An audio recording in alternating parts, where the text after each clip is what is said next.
पवित्र ब्रह्म की ध्वनि, उस भगवान परम पिता परमेश्वर की ध्वनि का उच्चारण करते हैं। लंबा गहरा श्वास पहले भरेंगे। पहले उंगली और अंगूठे को स्पर्श करके बैठे या मोड़ करके बैठे। पहले उंगली को स्पर्श करके बैठने से ज्ञान में वृद्धि होती है, दिमाग की वृद्धि चार्ज होती है।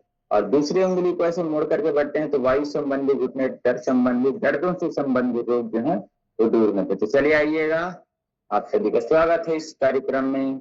योग के लंबा गहरा श्वास भरते हुए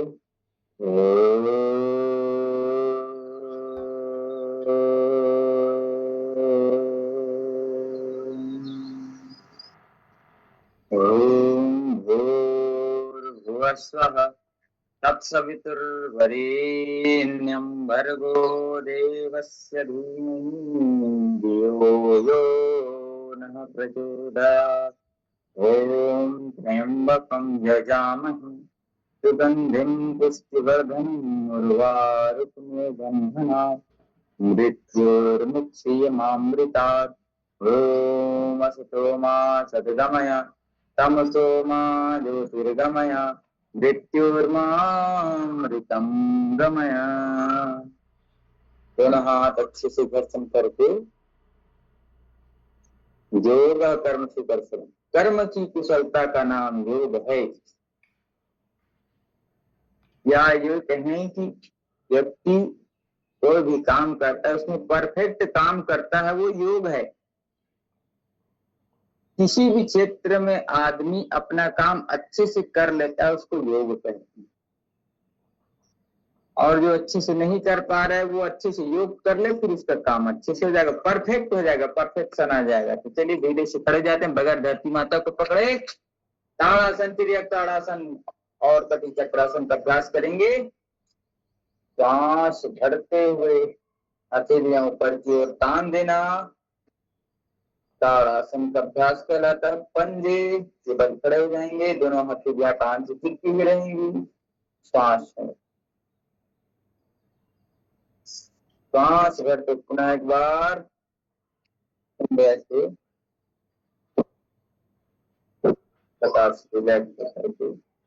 स्ट्रेचिंग जरूरी है, शरीर की खिंचाव, ऑक्सीजन पूरा पंप सांस भरते हुए सांस भरते हुए ऊपर ले जाएंगे,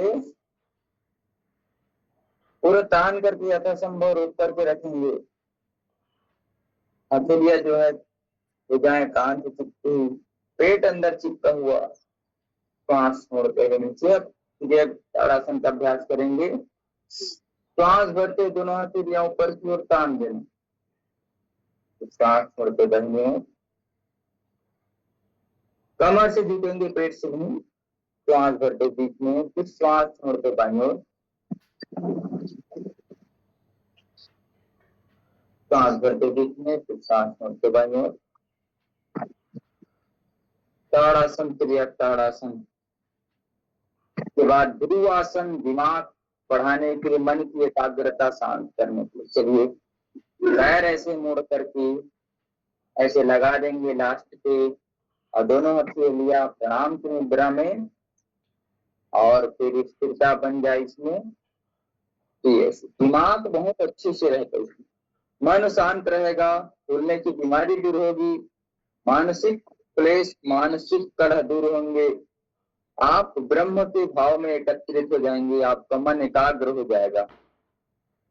तो यह द्विआसन, वृक्षासन जिसको कहते हैं, वह आसन करना उसकी जितनी सामर्थ्य है। तो अपने आप को संभालने का प्रारंभ, किसी के बैसाखी के सहारे ना चले, हर चीज में हम स्वतंत्र रहें, स्वावलंबी रहें, आत्मनिर्भर रहें।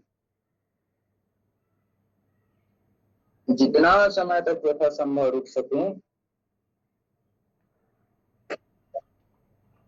बहुत अच्छा, कम से कम 30 सेकंड तक एक आसन करना चाहिए।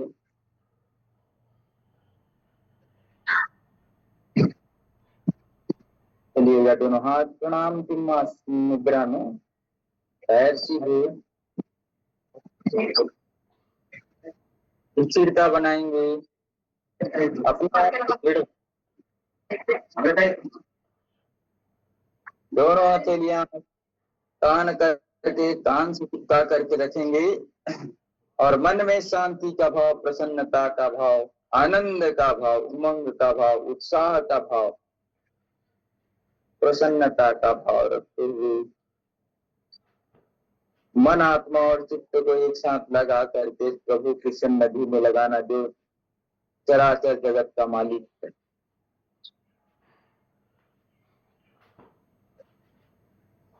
आराम से, कोई जल्दबाजी नहीं, कोई गड़बड़ी नहीं, कोई हड़बड़ी नहीं, पूरा समय ताड़ासन, क्रिया ताड़ासन, ध्रुवासन।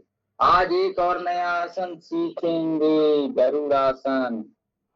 आज सिर्फ करेंगे। चलिए, इसमें क्या करना है, एक पैर को दूसरे पैर में फंसाना है और एक हाथ को दूसरे हाथ में फंसाना है।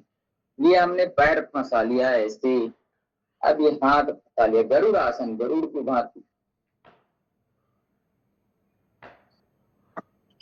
अच्छे से फंसा करके खड़े होना यथासंभव। ऐसे फंसा लिए, फिर यहाँ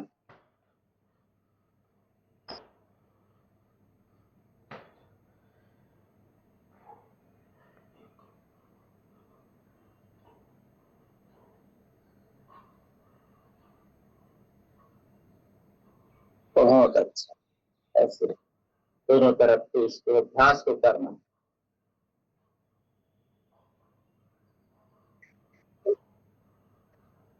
चलिएगा, सावधान, थोड़ा विश्राम कर लेंगे। दोनों पैरों में थोड़ा सा फासला, दोनों हाथ सीधे, हाथ तल करके तुलसी के मंगे, कटी चक्रासन।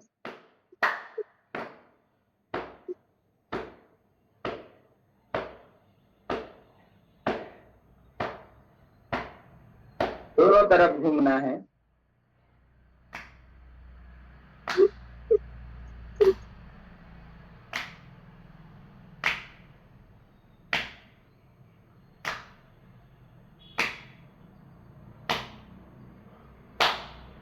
चलिए, सामान्य अभ्यास जैसे करते हैं अभ्यास करेंगे। दोनों हथेलियां अच्छे से पहले घुमा लेंगे 10 बार, पूरा गोल घुमाएंगे दोनों तरफ। 10 बार आगे, 10 बार पीछे।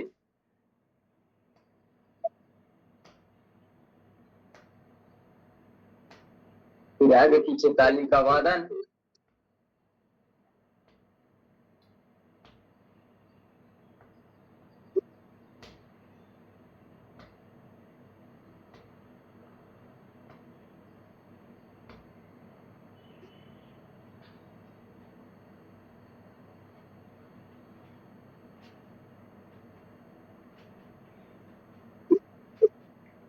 अभ्यास करेंगे अभी। 1 2 3 4 5 6 7 8 9 10 11 12 13 14 15 16। अब इसको जल्दी जल्दी कर सकते हैं। एक पूरा ऊपर हाथ, पूरा नीचे, यथासंभव जितना समझ सकता है। पूरा ऊपर और नीचे दोनों ताली लगना चाहिए।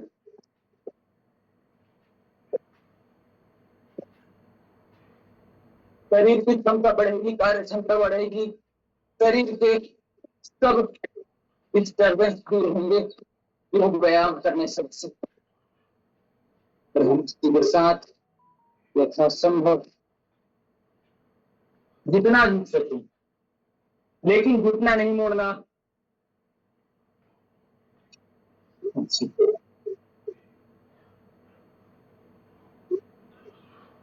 जो हाथ ऊपर जाएगा उसको देखना है। जितना आप कर सके, जितना कर सके, जितना पूरे दिख सकते हैं, जैसे सूरज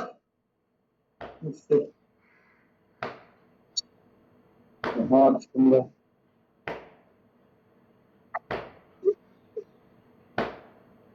पूरा पीछे जा करके पूरा सामने।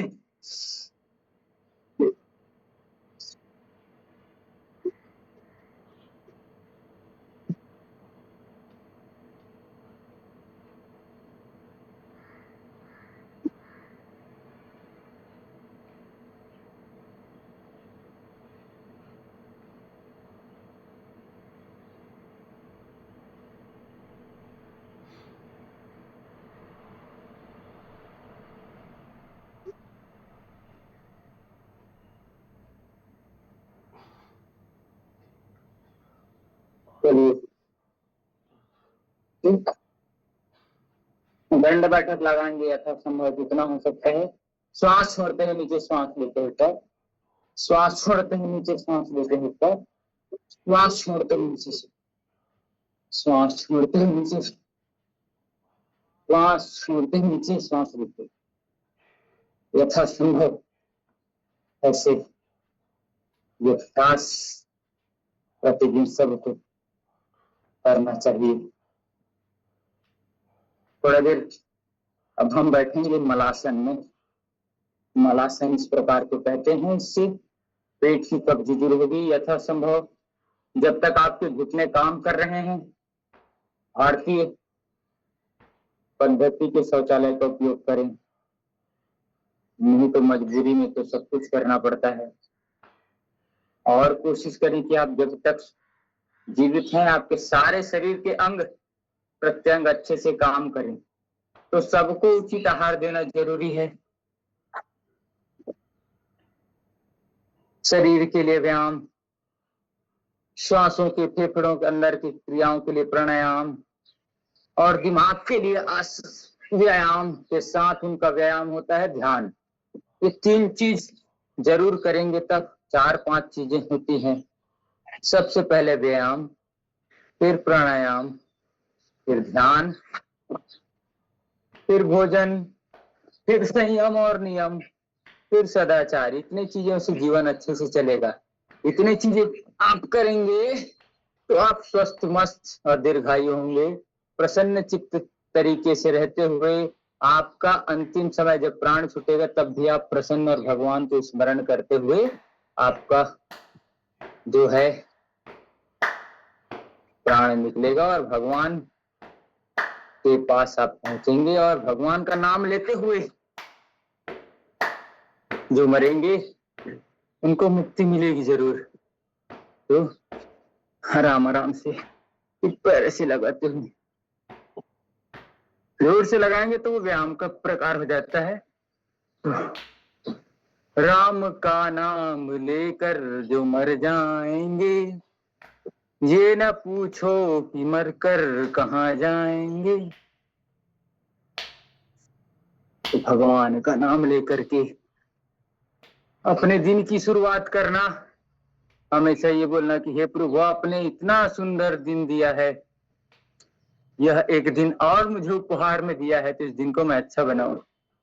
केवल आज के लिए टारगेट लेके चलिए कि मैं आज स्वस्थ खाऊंगा, दिन भर नियमों का पालन करूंगा, दिन भर प्रसन्न रहूंगा, अपना काम अच्छे से करूंगा। आज के लिए फोकस करिए।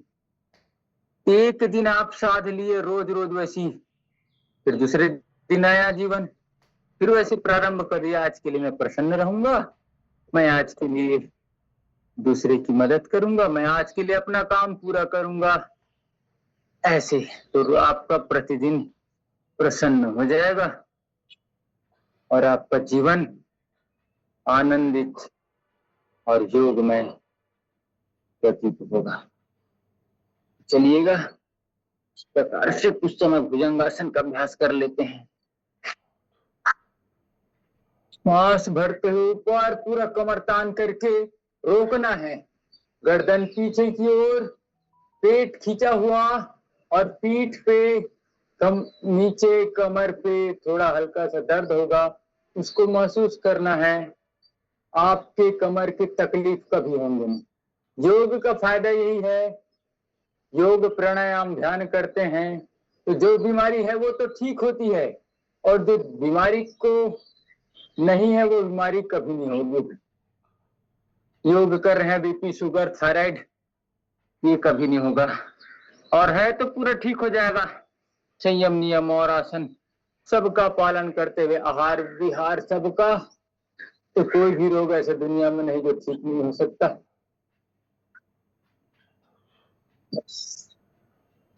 श्वास भरते हुए ऊपर की ओर आइएगा, श्वास छोड़ते हुए नीचे की ओर आइएगा। ऐसे आराम आराम से, आराम आराम से आपको सारे आसन, सारे प्राणायाम करने होंगे।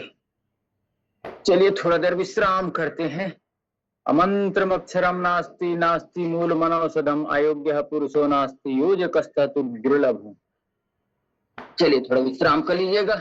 एक हाथ नीचे, उसके ऊपर दूसरा हाथ एक तरफ गाल रख करके शरीर की गति को सामान्य करना है, श्वासों की गति को सामान्य करना है।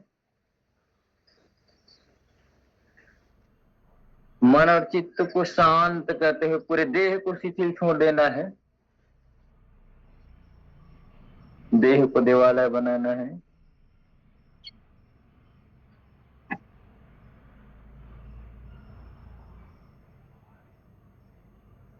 पूरा लेट जाइए, पूरा विश्राम करिए।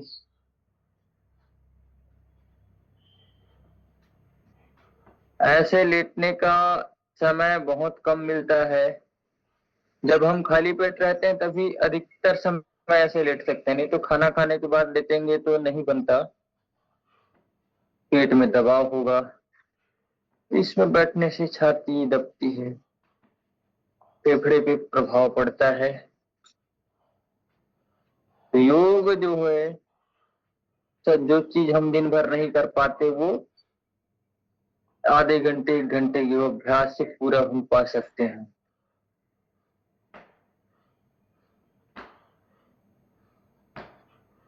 श्रम के बाद विश्राम नियम है, बहुत अच्छे से पालन करिएगा, अन्यथा आपको भुगतना पड़ेगा। सब चीजें सबसे पता नहीं चलती। अलग अलग विशेषज्ञ जैसे पीएचडी लेवल तक से एक सामान्य होते हैं, एक मध्यम होते हैं, एक उच्च वर्ग के होते हैं, कोई भी ज्ञानी होता है। तो हम सबसे हमारे अनुभवी लोगों से ज्ञान लेते रहते हैं। धीरे धीरे ज्ञान ज्ञान में फर्क होता है, हर चीज में अनुभव आते जाता है। चलिएगा धीरे से अपनी जगह पे व्यवस्थित होकर के बैठते हैं। सीधे हम तितली आसन का अभ्यास।